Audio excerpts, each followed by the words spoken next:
Hey guys, how are you? How's everyone? Hope your Saturday is awesome wherever you are.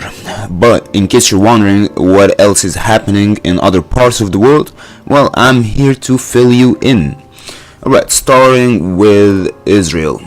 So Israel closed its border crossing with Gaza after a group of Palestinians broke through the fence and set a gas pipeline alight.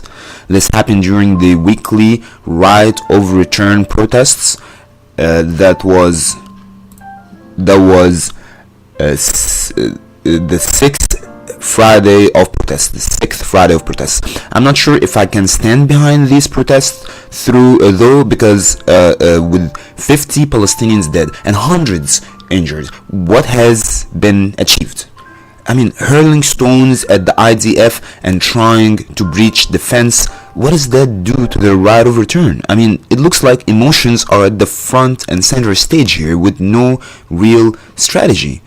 So even though I support the Palestinians' right of return, these protests, I would say, were in vain.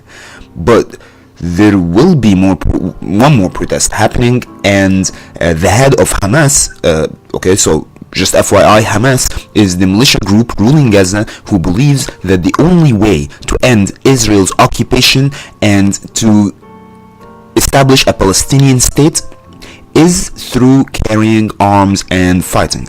Okay, so anyway, their head is heading to Egypt to talk with the head of the Egyptian intelligence, and it's hard to imagine what they would be talking about, considering that Egypt has become essentially an Israeli ally, a very close ally of Israel, and there is nothing Egypt can help Hamas with in its messed up situation. And by messed up situation, of course, I mean the full land, air, sea embargo imposed on the 1.5 million inhabitants of Gaza by both Israel and Egypt.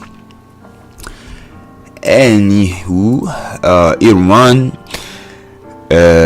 its managing director of the Iranian oil pipelines and telecommunication company said that 80% of the needed equipment and parts for Iran's oil industry pipelines and telecommunication are manufactured domestically.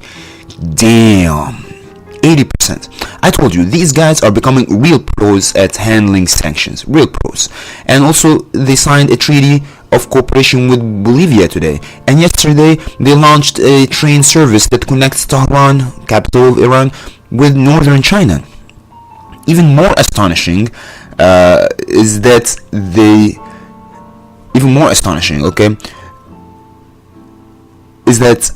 they are expected to double gas exports to Baghdad, the capital of Iraq. When I read this piece of news, I was like, what? And why am I surprised? Because Iraq has so much oil. Iraq does not have the domestic demand that justifies importing even more oil. Okay, so I mean, it's true that Iraq has very few oil refineries, but it seems that that's something that Iran actually has a hand in. That's something that Iran managed, that Iraq will not have enough oil refineries, that they will have to rely on importing. Building an oil refinery in Iraq is not gonna cost them anything. There's gotta be a reason for why they're lacking oil refineries. Think about it.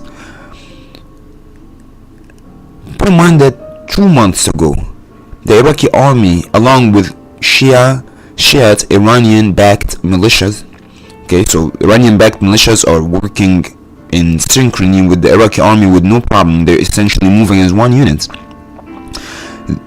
So this happy couple grabbed Iraq's biggest oil field from the Kurds.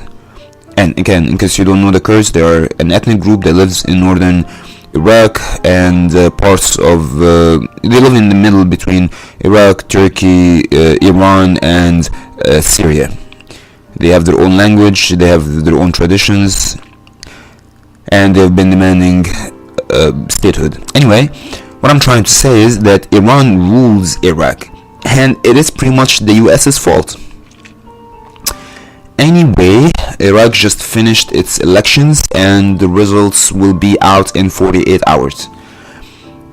And a lot of people have been putting hopes on these elections because they come at a very turmoil time period.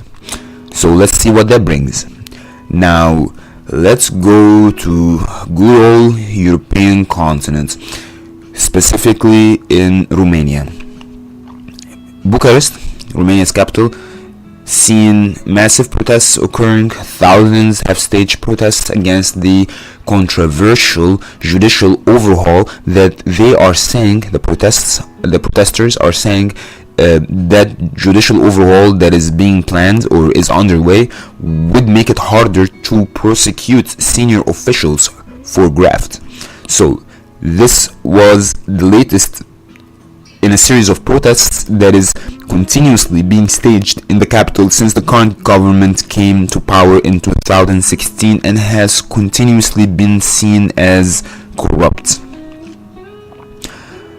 The Romanian population themselves, they would like very much to end corruption and very much to be part of the modernized, advanced, corruption-free Europe. Well, I mean, not corruption-free, but I mean sensitive to corruption. You know, I mean, where corruption is not the norm, where corruption is not the business as usual mantra of their officials. But of course, that's not been the case. It's been very, very corrupt. It's been very it's characteristic of Eastern European countries in general. But I've been hearing from my Romanian friends that it is not what you would expect from a European country in the European Union. You know what I mean? Anyway, that was it for today. There were again, sorry, every time I said that was it, I feel like, damn, I'm missing out a lot of things.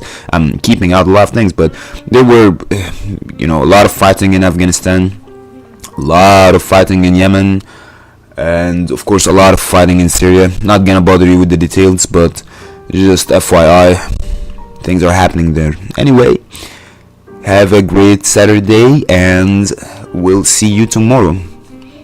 Bye bye.